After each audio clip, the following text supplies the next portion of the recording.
Ito ang Presidential Broadcast Service. Radyo Pilipinas. Radyo Publiko ng Bagong Pilipinas para sa Bagong Pilipino. Naghahatid ng mahahalagang balita at impormasyon na guugnay ng pamahalaan sa sambayanan. Tulay sa himpapawid ng serbisyo publiko. Radyo Pilipinas. Radyo Publiko. Ang boses ng Pangulo. Sa Iloilo, Radyo Pilipinas. 585 AM. Oras sa Radyo Pilipinas, Philippine Standard Time, las 9:03 sa aga.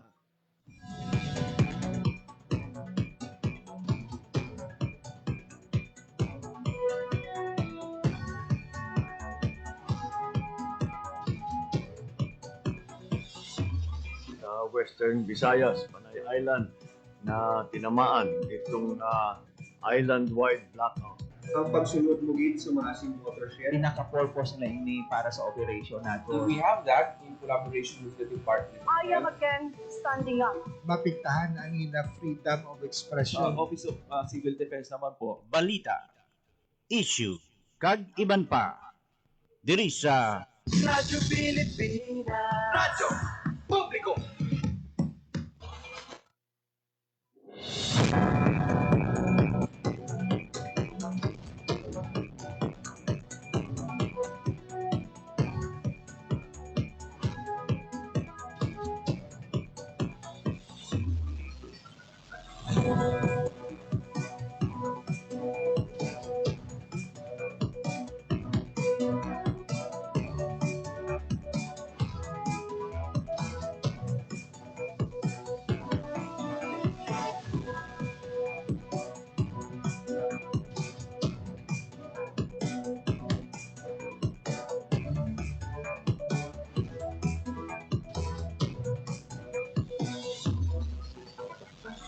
Maywaga Pilipinas, Maywaga Western Visayas. Edad kag probinsya sa Iloilo kag kutob sa manaputan sang amon pagserbisyo. Dinggaman nga bahin sang kalibutan, naghahatag kami sa katahuran, mayong aga, good morning sa inyong atanan. Mabiyan, welcome sa isa naman kedisyon sang pagpangalagad sang programa Balita, Issue, Kagiban pa. Adlaw katakaroon sang Martes, Disyembre 16, tuig 2025. Mabiyan, ini lang ikatatlo sa limatanan ka Martes, karon nga ika-12 nga bulan sang tuig 2025. Sa kinandaan, maging po ninyo tubtob alas 9:55 subong nga aga. Ako ang inyong alagad, JP Herbas. Sa aton mga sukitag palamati all over Western Visayas, provinces sa Baclan, Antique, Capiz, Guimaras, Iloilo, kag subukan sa aton mga kulturan sa Negros Occidental, maayad-ayad gid nga aga sa inyong tanan. Mabiyan sa aton nga pagpangalagad subong adlaw sa Martes. Nagib sa aton nga pagkakamusta mabiyan ang pinaka programa sa Department of Agriculture, particularly ang ilan sa nga paghiwat sa mobile soil slab analysis sa bahin sang Gimbal. Sang sining karon lang mabiyan ang Department of Agriculture Western Visayas hindala sa labing una nga tion ang ila silipag o nga mobile source laboratory sa Premier Distrito. Gibalaod naman mabiyan ang update tuhoy sa YFC o ng Young Farmers Challenge sa Department of Agriculture Western Visayas. Sa programa nga ang katuyuan, maingganyo ang mga pamatanon nga mag-explore sang madamo nga oportunidad sa agrinegosyo kag pagpanguma.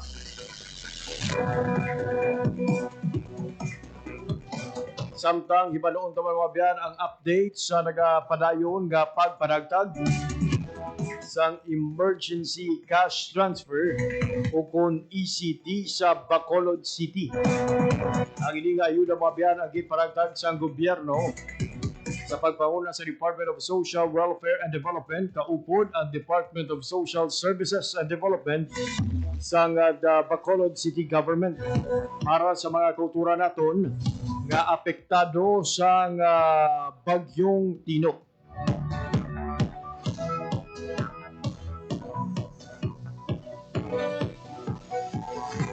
Taga-check pa kita mabiyan sa pila ka mga updates gikan sa atong mga kopdanan sa Radyo Pilipinas News Team. By the way, sa mga adlaw sa Martes mabiyan, ginahiwat ang soft opening sa bag-ong merkado publiko sa distrito sang Lapas. No less than Mayor Raisa Treñas, kaupod ang pila sa mga opisyal sa syudad ang nag-upod sa sining soft opening sang bag-ong public market sang Lapas. With this opening mabiyana sang ginpatahom nga merkado publiko sa Lapas, we are expecting mabiyan na madamo pagid ang magabisita sa sining merkado publiko. Ilabi na nga ang ining bag-ong kayong moderno nga pasilidad nagasabi puluyan sa madamo nga kalan-an ang ginapabugal naton nga Lapas Batchoy. Ang iban pagig nga mga manamit kag saboroso nga pagkaon diri sa aton nga syudad. Ang redeveloped nga merkado ang may kapasidad nga maka-accommodate sa masobra 300 ka mga manubaligya kag masobra 400 na mas kung 400 naman ka bago nga kiosk. Magluwas sa makahom sini nga architectural design. Ang ining merkado publiko may aras ang parking space, matawhay nga loading kag unloading bays, kag may rainwater harvesting system.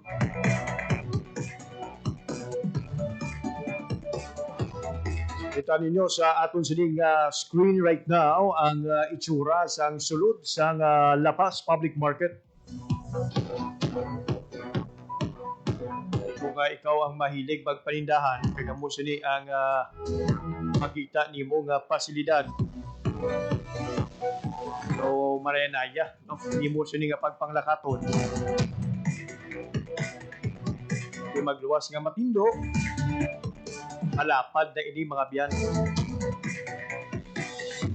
We understand nga ining merkado publiko ang isagid sa mga masaming destinasyon. Labi na sa mga turista nga bag-ong abot diri sa syudad sang Iloilo. Sa ila sinaiyang pagbisita diri sa syudad, ang Lapas Batchoy ang isa sa yaragid sa ilang listahan. Kung mo sini ang merkado publiko sang aton sining distrito, ang mga makaon Batchoy basi maglagaw-lagaw pagid sa bugos nga merkado kag makapamakal pagid sa iban nga produkto. Tamaan ka taho mo ang bag-os mo nga merkado publiko. If you are watching sa aton sining Facebook Live mga biyan, makita nimo ang mas matahom kag alam mo nga itsura sa Lapas Public Market. Kay duwa ini ka panalgan mga biyan ang nasambit iyang merkado publiko. Nag-aangay siyang aton sini nga Haro Public Market nga ginabuksan sa nagdigan iyang simana. Ligid ala uman nga magapabaskog pagid sang lokal nga ekonomiya ag subong man pagpabaskog sa pagnegosyo sa aton sining nga mga small and medium enterprise.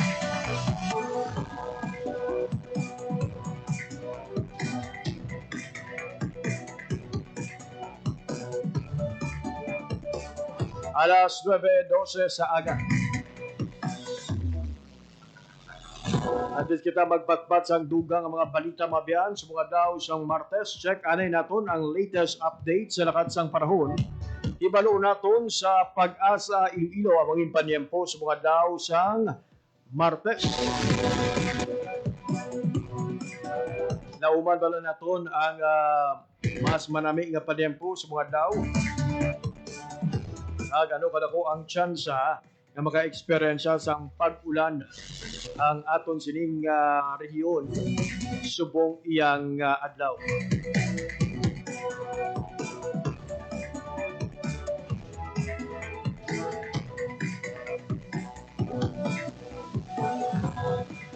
Oras sa Radyo Pilipinas, alas 9:12 na sa aga sa sining oras. Kaupod naton sa piyak nga linya to give us the latest updates sa lakat sang panahon. We have Ma'am Leonor Silvestre sang DOST Pag-asa.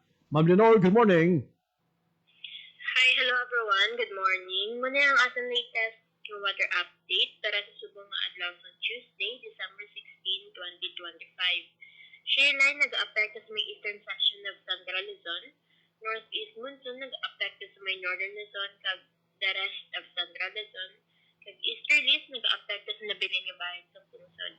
Dili naman sa Western Visayas, generally fair weather kita, pero wala man natong ginadula ang mga posibilidad sa mga isolated na pag-ulan, pangalatag panag o tugan sa easterlies. Makasarangan tagtog makusog naman ang hangin natin ng magahalin sa direksyon northeast na magadala sa makasarangan tugtog mabalod nga kadagatan. Forecast temperature natin generally nasa 25 to 31 degrees Celsius. Ang adlaw na budla kag ng alas 6 ng aga kag magatunod ini 5:30 PM karon sa hapon. Pag muna ang atong latest weather update sa Lindiris may Iloilo Dappler Weather Station. Ako si Leonor Silvestre. Madamo nga salamat. Ma'am Leonor, sa aton sining mga kauturan nga baga biyahe, may changes ba na ma'am sa inyo sining weather outlook? May ginamonitor na bala karon nga any weather disturbances na posible magdala sa mga pag-ulan and may cause sa kanselasyon sa biyahe in the next following days? As of now, sir, wala man kita sir. May ginamonitor nga LPA kung bagyo sa sila sa agwa sa atin nga parser. And for the next 2 days, base sa atin nga weather outlook, generally fair weather man kita sir. Madamo, Ma'am Leonor, nagkakatingala nga medyo mapaang sa gihapon ang panimpo naton, especially sa pion sang alas 10, tugtog alas 3 sa hapon. San o ginalauman sa aton sining kauturan, ma'am, nga magabatsaga na ang malamigid nga panimpo all throughout the day? Well, possible sir, ang pinaka-peak day ang atin nga northeast monsoon sir is February. So, amo na agora mabasyagan gid natin malamig nga panyampo, especially diri sa atin sa Western Visayas. Pero sugod man do karon nag-transition naman kita. Nagabatsyag naman kita sa lamig kung sa kaagahon. Ayun. Ma'am Leonor, for some information nga hatag sa Radyo Pilipinas, madamo gid nga salamat kag padayon. Welcome sir kag maayong aga sa lawat. There you have it, Mabian, latest update sa lakat sang panahon gidulong sa aton sang Pag-asa Iloilo.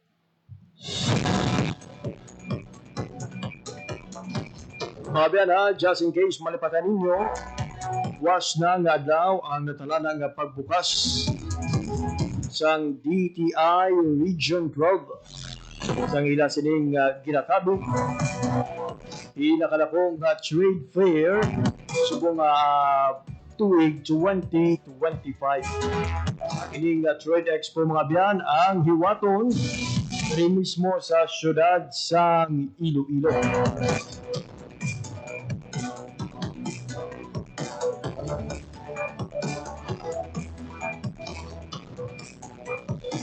Ang ining aktibidad mga biyan ang gintig-unuhan Treasures of Region 12.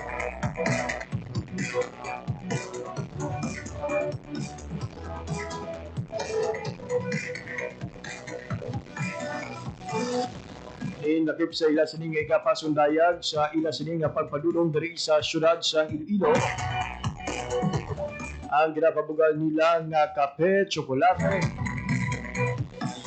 kag subong man, tinalak kag iban pa nga mga artisanal crafts. Kakabahin sa mga best of the best products. Gikan sa South Cotabato, Sultan Kudarat, Sarangani kag General Santos City. Magluwas diri mabiyang dauman man sa sining aktibidad ang cultural performances, live demonstrations, kag mga pocket events nga magapakilala sa mga palanublion sang rehiyon. Lima kadlaw nga aktibidad nagapang-agtagid sa tanan nga pumuluyo ag sumuman sa mga bisita nga yari diri subong sa Iloilo nga mag-buy local, be vocal. Sa mga kultura naton nga tugtog karon wala pa sang may nakitaan nga mga ang regalo sa mga Christmas season. Kasi sa ining trade expo mga biyan, makita ninyo ang perfect gift sa inyo sining nagabutan. So again, this will last from December 17 until December 21. Buwaton sa SM City Iloilo at pagabuksan buwas sa hapon. Suportahan natin mga biyan, atong mga local, micro, small, and medium enterprises para kaangay nila mas madamo pa nga mga mag-agbay nga negosyante diri sa atong nga rehiyon kag sa bugos nga pusod ang makaangkon sang manami nga kita subong iyang holiday season. Alas 9:18 sa aga sa aton nga pagbalik dugang mga balita gikan sa aton nga mga naluhay-tuhay nga ahensya sa gobyerno ang mga lokal nga panguluhan ang aton nga pagpatuloy ini pagkatapos lamang sang pila ka pahanundo.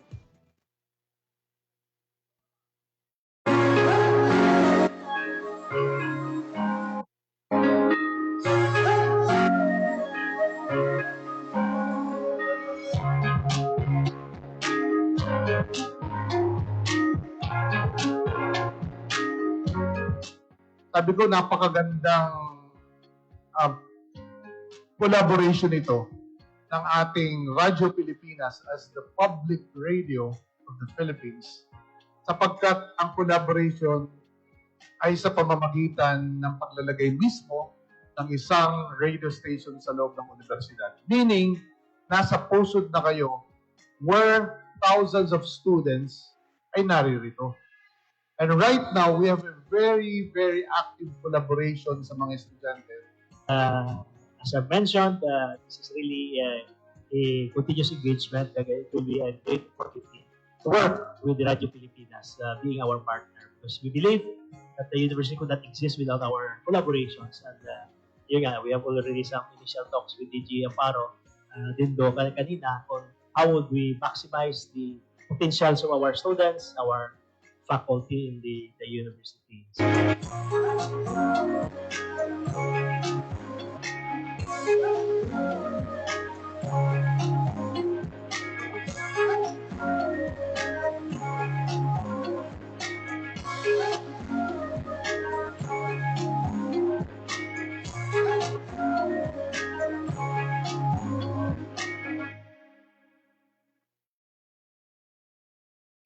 Time to celebrate kulturang Pinoy, tradisyon, musika, sining, literatura at iba pa.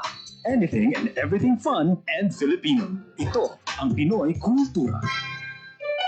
If there's anything that could describe the Filipino, it's that he loves to eat, which may not be exclusive to the race, but is especially unique because of his ingenuity and creativity when it comes to making food that's not only delicious, but affordable. Ika nga, swak sa bulsa at panlasa. And in the case of street food, adventurous. Street food in the Philippines has especially become a fast-growing industry. The more popular ones, ang pinakamabenta, are known to its consumers by their unusual names, tulad ng Adidas, Walkman at Betamax. Sigurado akong na-experience na ng panlasa mo ang panang manok, tenga ng baboy, and clotted pig or chicken blood na para bang maliliit na blood cakes, named after what movies used to be watched on, or ang Betamax. Mikay de Guzman and Esquire says in the 50s, livestock was plentiful.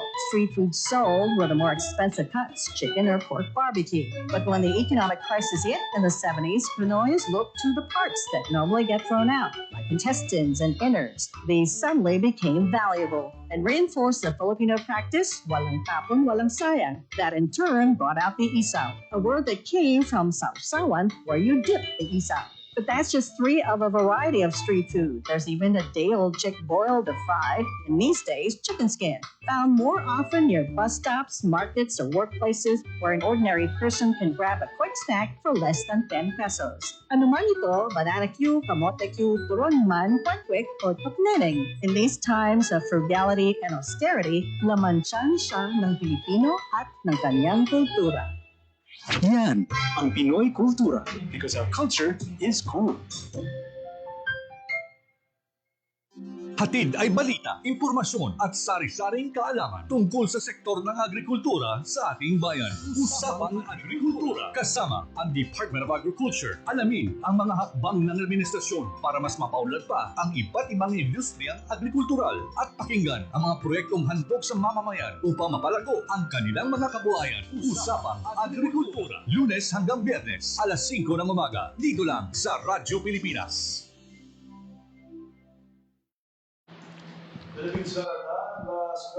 Philippines Sanagdan, das 9:23 sa aga.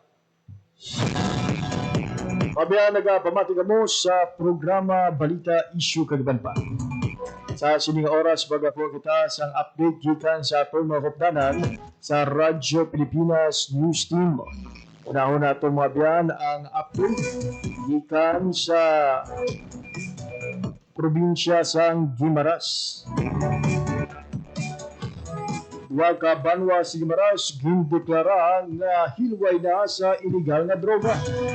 At para idulong sa aton ang detalye sa balita, Bawa nato ng live report ni Paricoy Portarosa. Radyo Pilipinas. Radyo Pilipinas. Report. Paricoy, good morning. Mayong aga, Paricoy, gindeklara nga drug cleared ang banwa sang San Lorenzo kag Sibunag sa probinsya sa Guimaras sa giniwat nga Regional Oversight Committee deliberation. Ginabiabis ang provincial government ang pagdeklara sa duha ka banwa nga drug cleared nga isa ka significant development sa handom sang probinsya nga mangin drug free. Sa pagsulundan, Paricoy, ang isa ka probinsya madeklara lang ini nga drug free kon tanan nga banwa madeklara nga drug cleared. So amo ni ang handom no sa provincial government nga tanan nga barangay banwa sa probinsya sa Guimaras sa madeklara nga drug cleared kag amo ni ang una nga tikang no ang pagdeklara sa una nga duha ka banwa ang banwa sang San Lorenzo kag Sibunag kag si Governor Lucille Nava no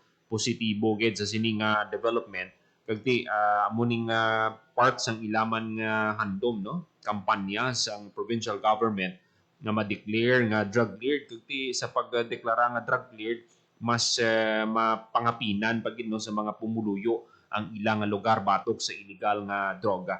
Pila sa mga nagtambong sa sining deliberation ang mga katapo sang PIDEA, PNP, ara man ang katapo sang DALG kag DOH amo ning mga member agencies Paricoy no sang Regional Oversight Deliberation Committee nati ang ilagid sining inihimo gina-assess ang mga banwa, mga barangay kung ano pa ang mga kulang kag ti amo na no kinahanglan mag-submit sang mga dokumento ang mga kabarangayan kag mga banwa para nga ma-declare sila nga drug cleared. Ayun, kanami batian nga sa piyak sang maid-id nga proseso antes madeklara nga hilway ang isa ka lugar sa illegal nga droga tigayon nga nalabot sa gyapon Paricoy no ang pag-clear sa sining nga mga lugar sa illegal nga droga. Hindi man basta-basta no ang proseso para sa ihibalo sang aton nga mga tagpalamati kay dapat ang mga drug personalities dira ma-account tapos dapat may facility sila nga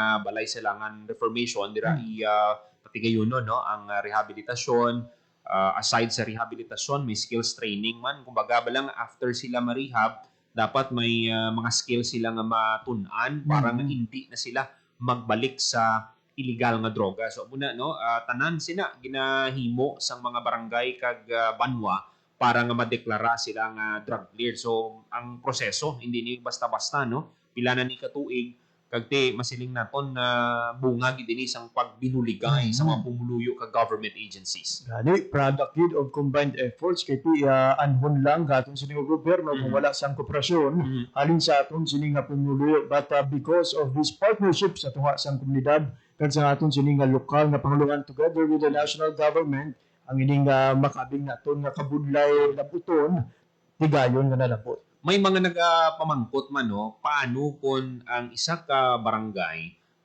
or banwa madeklara nga drug clear tapos may magtuhaw naman no nga mga drug personalities, let's say may nadakpan dira drugista through a bypass operation, importante lang may ginhimo nga aksyon ang Barangay Anti-Drug Abuse Council kay kung wala sila sang himuon sa sulod sang 30 days ma-revert back ang status nila. So muna no, sa mga na-declare na nga drug cleared nga mga banwa, barangay, probinsya, kinahanglan gid nga ma-sustain nila no kay kung hindi mabalik sila sa ma-revert back baling ilang status. So may challenge yun kung panghangkat sa aton sini nga mga opisyal no, kung gusto naton magpabilin ng ining estado sa karon, kinahanglan nga padayunon no, without or with the certification, kinahanglan pabasugong gid ang kampanya kontra illegal na droga. Parikoy, aside sa campaign against illegal drugs, na-mention naton kahapon, no, ang banwa sang Hordan, naga-celebrar ini sila sa 108th founding anniversary, no, foundation anniversary dira sa banwa sang Hordan. Kag second night na kagabi, kag kadamo gid sang mga pumuluyo, no, hindi lang mga taga Hordan ang nagpadulong dira sa municipal grounds para nga mag-jam, mag-upod sa pila ka banda nga nag-perform no sa banwa sang Hordan Guimaras. Una nga nag-perform parikoy no ang Vios Band. Napila man ka oras nga ginlingaw sang banda ang mga tumalanaw. Hindi lang mga taga banwa sang Hordan, ara man ang mga pumuluyo no dira sa bahin sang Buenavista, tanan. May mga taga syudad man gani nga nagpadulong pa sa probinsya sang Guimaras para nga mag-enjoy sa sining banda. Kag ang ginahulat-hulat gid parikoy sang tanan si Elias TV. Paupod ang iyang banda nati do kung pwede lang dumugon siya sa dumugon siya sa mga fans niya no, pero makita mo gid ang mainit kapag abi-abi no sa mga taga Hordan sa mga nag-perform sa second night sang founding anniversary sang banwa sang Hordan. Ayun no, the most requested gid ini sa karon nga Filipino celebrity no nga maga-perform sa kabanwahanan kag sa mga kapistahan kag isa gid sa iya sing ginpadulungan ang inyo sining banwa dito sa Hordan.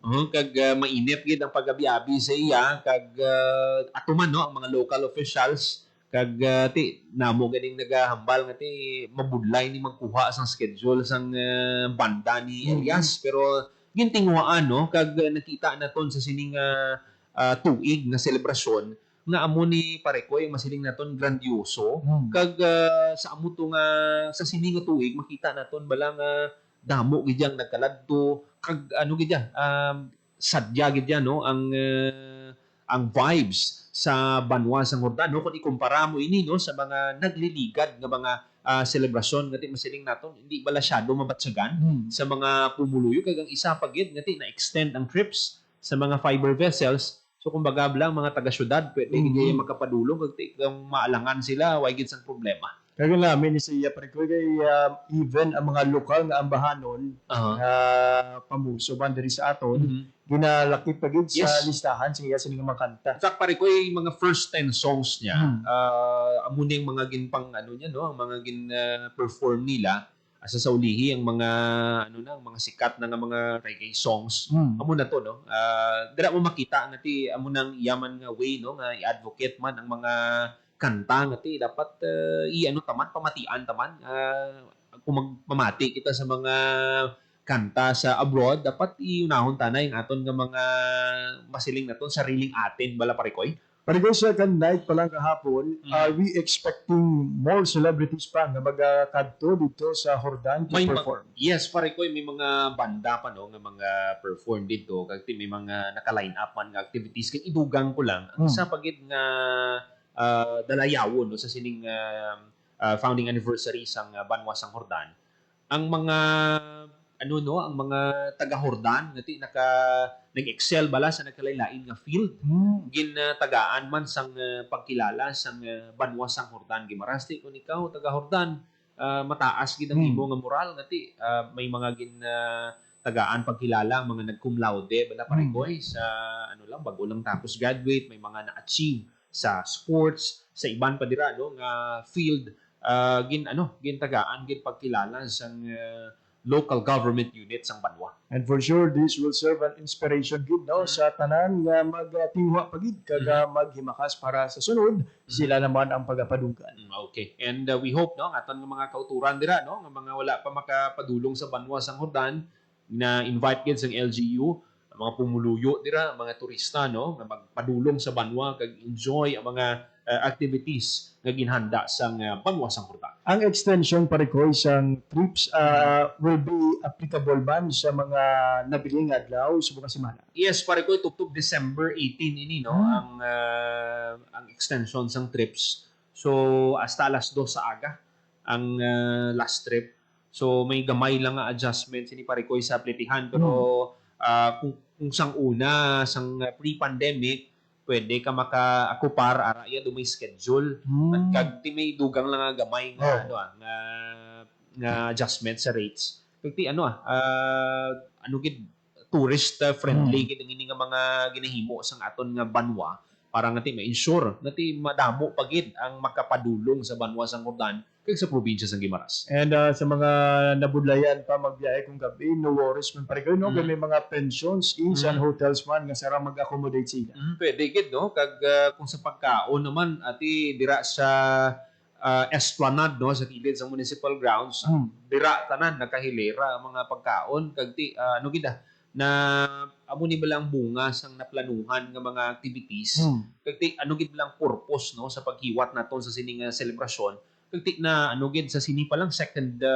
duha pa lang kaadlaw pero makita mo nang ang pag-enjoy ang pagsinadya sang aton nga mga kauturan kag ti may nabilin pa nga 3 kaadlaw ini parekoy tuptub December 18 ang ining sinadya dira sa banwa sang Hordan. Ayun, kabay pa madamo pagid ang mga bisita magapadudong sa probinsya sa Guimaras, particularly sa banwa sang Hordan. Parikoy madamo gyud salamat sa imong balita. Parikoy balita sa probinsya sang Guimaras para sa Bagong Pilipinas, Paul Tarosa, Radyo Pilipinas, Radyo Publiko.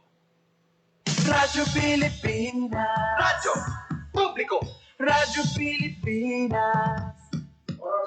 Radyo Pilipinas, alas 9:34 na sa aga sa hapon. Nagpamati kamo sa pagpangaragad sa programa Balita, Issue, kag Iban pa.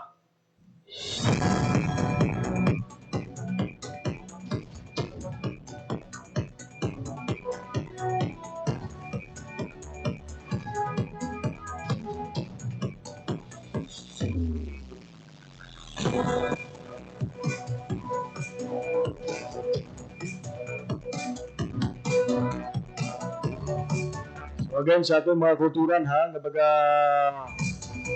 padulong sa probinsya sa Guimaras at are worried sa kung may masakyan sila pabalik diri sa syudad, especially kung medyo maalang-alang ila sining pagtinir. Don't worry mga biyan, may extension of trips up to 2 a.m. So may aragid siyang kahigayonan nga makapauli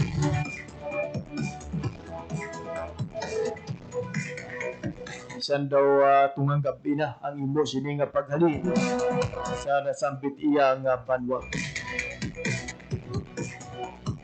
By the way, subong man Martes mabiyan ginhiwat ang pabukaw sa Dinagyang Festival 2026.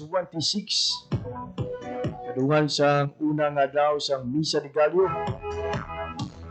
ang aton sining Iloilo City Government naghiwat mga biyan sa opening or pabukaw sa Dinagyang Festival. Kung sa diin ginpa kita sa aton sining mga dancers or ang ginatawag naton ng mga Dinagyang Warriors ang patikim sa ila sini mangin performances sa maabot nga Enero 2026. Nalagabong kag gasigabon ang pamukaw isa ka seremonyal nga pag-abi-abi sa dinagang season.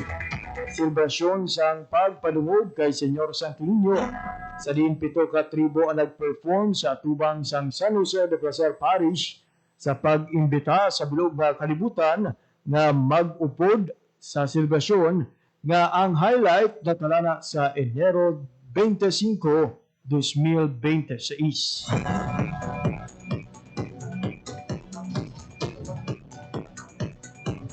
In pangunahan ni Mayor Raisa Treñas ang seremonya sa paggambit ng pagtuo ang ginhalinan sang aton kusog kag paglaog. Samtang naging kaupod ni Mayor Raisa si Iloilo Festivals Foundation Incorporated o kung IFFI Chair Rito Carlos o kung si Sir Juji Peña. Nagtambuman sa sining aktibidad si IFFI President Angel De Leon Jr. ng San Jose de Placer Parish Priest Reverend Father Nelson Zerda OSA. Ang ining edisyon sang tinagyang may tema Bugay sang Ginoo, Bugal sang Ilonggo. Oras sa Radyo Pilipinas, Philippine Standard Time, last 9:38 sa ano. Sa aton nga pagpanumbalik, mga update gikan sa iban pang ahensya sa gobyerno kag mga lokal nga panguluhan sa Western Visayas kag Negros Occidental aton pagpaton pagkatapos lamang sang pila ka pahanundong.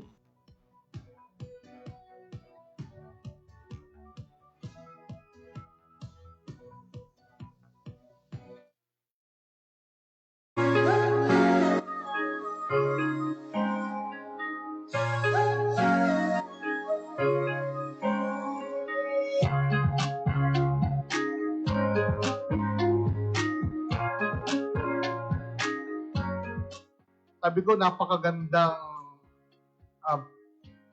collaboration ito ng ating Radyo Pilipinas as the public radio of the Philippines, sapagkat ang collaboration ay sa pamamagitan ng paglalagay mismo ng isang radio station sa loob ng universidad. Meaning, nasa pusod na kayo where thousands of students ay naririto. And right now, we have a very, very active collaboration sa mga estudyante. As I mentioned, this is really a continuous engagement. It will be a great opportunity to work with the Radio Pilipinas, being our partner. Because we believe that the university could not exist without our collaborations. And we have already some initial talks with DG Amparo, Dindo kanina, on how would we maximize the potentials of our students, our faculty in the university.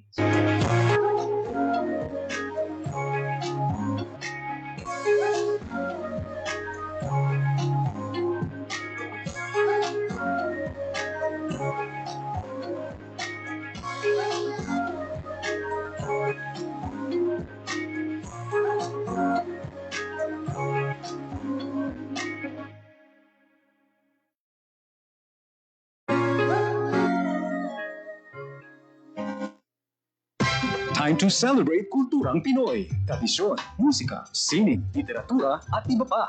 Anything and everything fun and Filipino. Ito ang Pinoy Kultura. Iba ang musikang Pilipino, or more popularly known as OPM. May OPM na makabago. May OPM na makaluma. May OPM na rock. May OPM na rap. What you know last night, yo, it was the best. May OPM na mabagal. Agad magaganda ang mga Pinay. May OPM na mabilis. May OPM na Tagalog. Ang himig natin. May OPM na English. Bahagi ng ating kultura, noon, ngayon, at magpakailanman. Anumang OPM ang hanap mo, isa lang ang masasabi ko.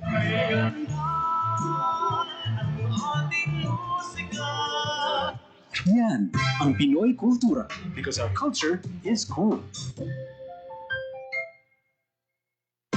Time to celebrate kulturang Pinoy. Tradisyon, musika, sining, literatura at iba pa. Anything and everything fun and Filipino. Ito ang Pinoy kultura. Naaalala niyo pa ba ang mga katagang ito? Abay Paris, may araw. Ano ba yan? Puro sugat ka na naman. Bakit wala na naman kapares yung tsinelas mo? Ang dungis mo. Tama na! Ayos lang, di ba? Masaya naman tayo naglalaro sa kalye ng sipa, patintero, agawang base, habulan, jolen, trumpo, text, at marami pang iba. Some Filipino games just show how creative we are. All we need are players and nothing else. Ang saya balikan ng ating kabataan. Kain, tulog, laro, laro, at laro. O ano, game na? Pagkabilang ko tatlo, nakatago na kayo. Yan ang Pinoy kultura because our culture is cool.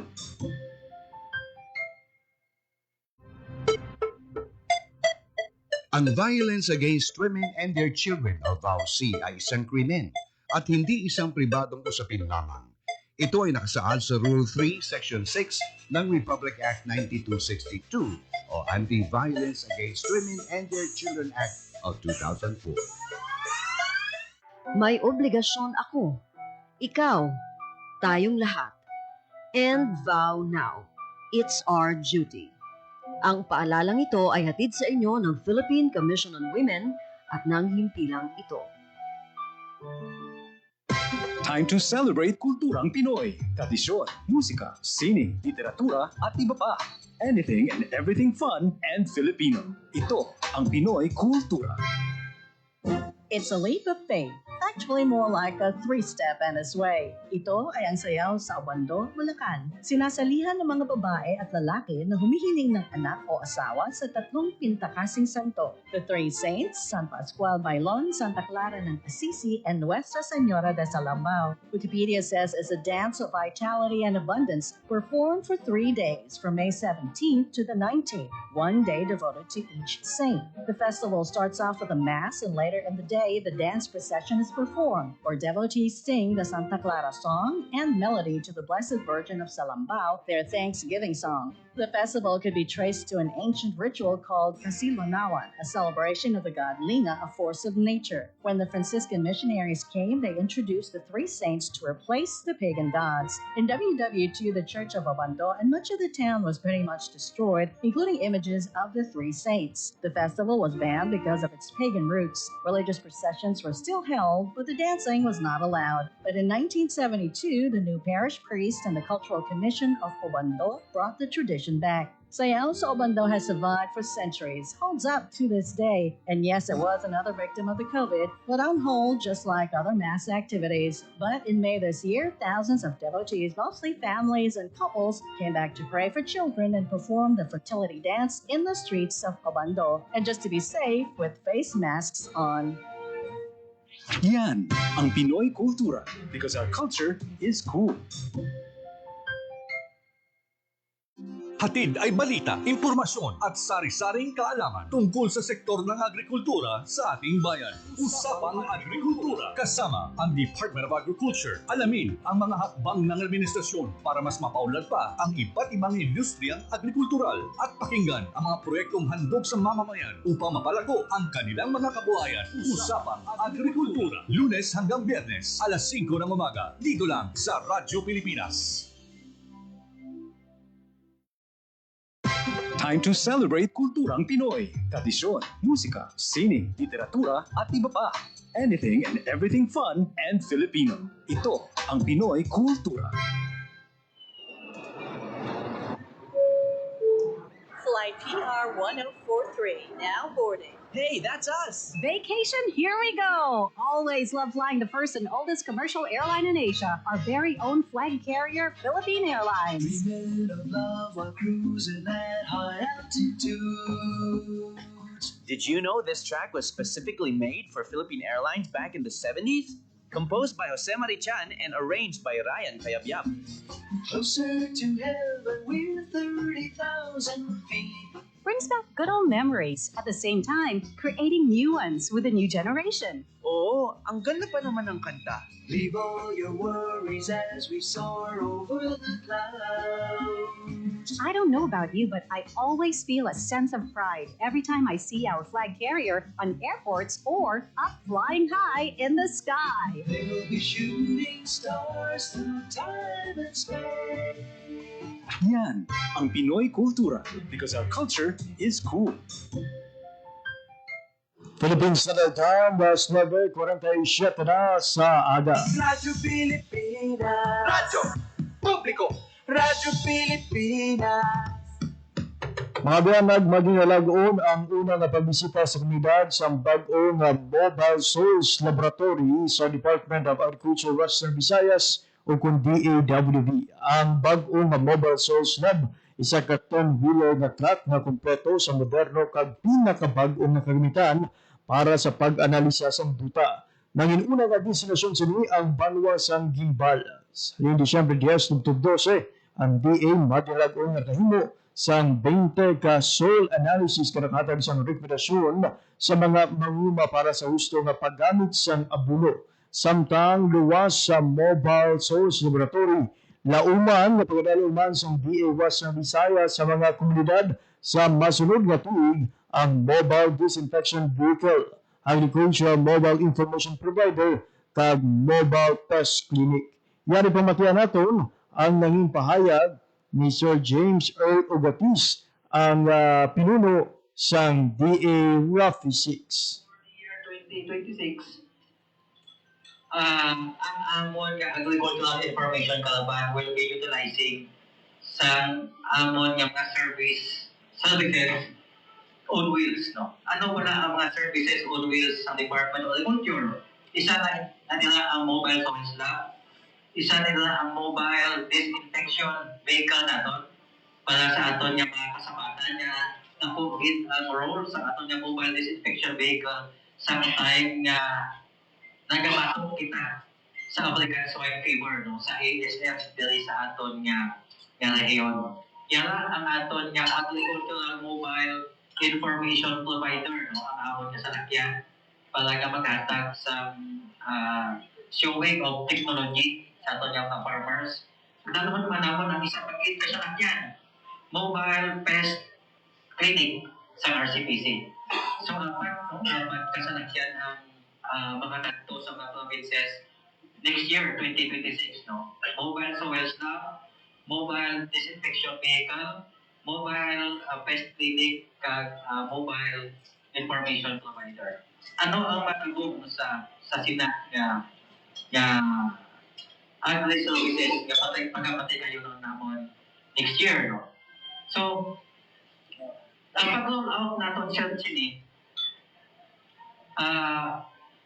a week before, we will be communicating na sa aton nga mga target LGUs.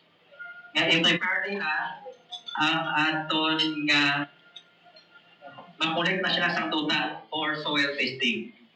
So, capacitate naman ang aton nga mga agricultural extension workers paano ang sakto nga pagkulit sa tuta. Kung wala sa hili, wala sa plant nga field, kung ang komunidad nga gatanong palay, mais, o kung high value crops.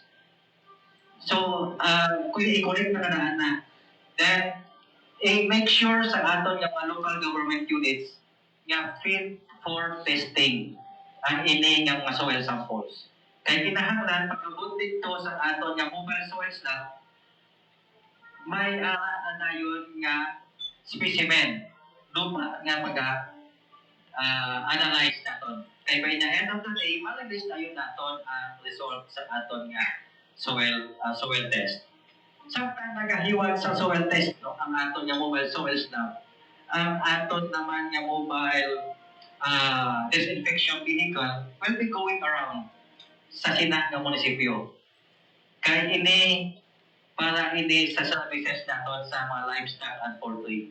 Ano ang ilang himuon? Disinfect sa mga pens, conduct vaccination sa rabies, conduct deworming sa aton nga mga livestock. At the same time, conduct face vaccination, castration, and spaying sa aton nga mga idong pag-collect. So, samtang nagalibot ang aton nga mobile disinfection vehicle sa aton nga venue, aton halin nila nagkantak sa soil testing, alam man nila ang aton nga mobile information provider, sinisigi ang pasyo naton sa mga success stories sa TV.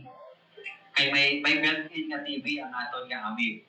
So, samtang nagamulat, mag-cater naton ang iban nga mga farmers nga alada, pwede sila makatanaw ano nga technology ang ginapasyon naton.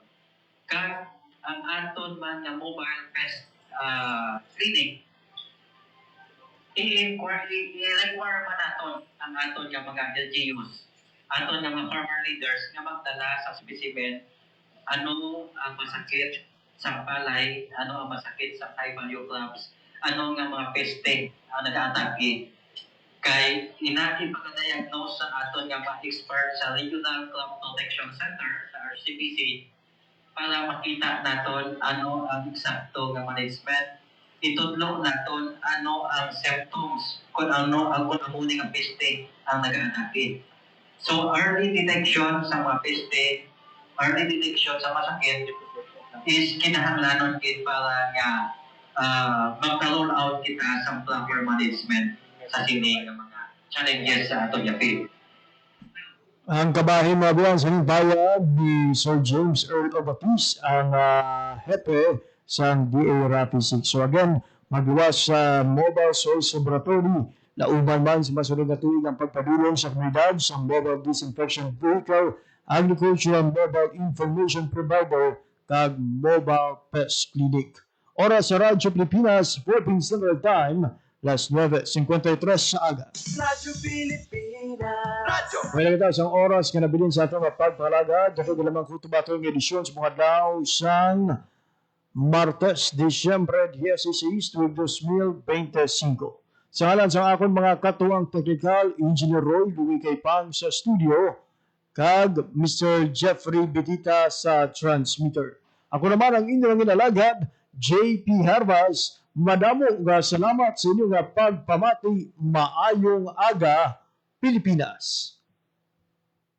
Ang inyong tulay sa himpapawid ng serbisyo publiko, ang Presidential Broadcast Service, Radyo Pilipinas, Radyo Publiko.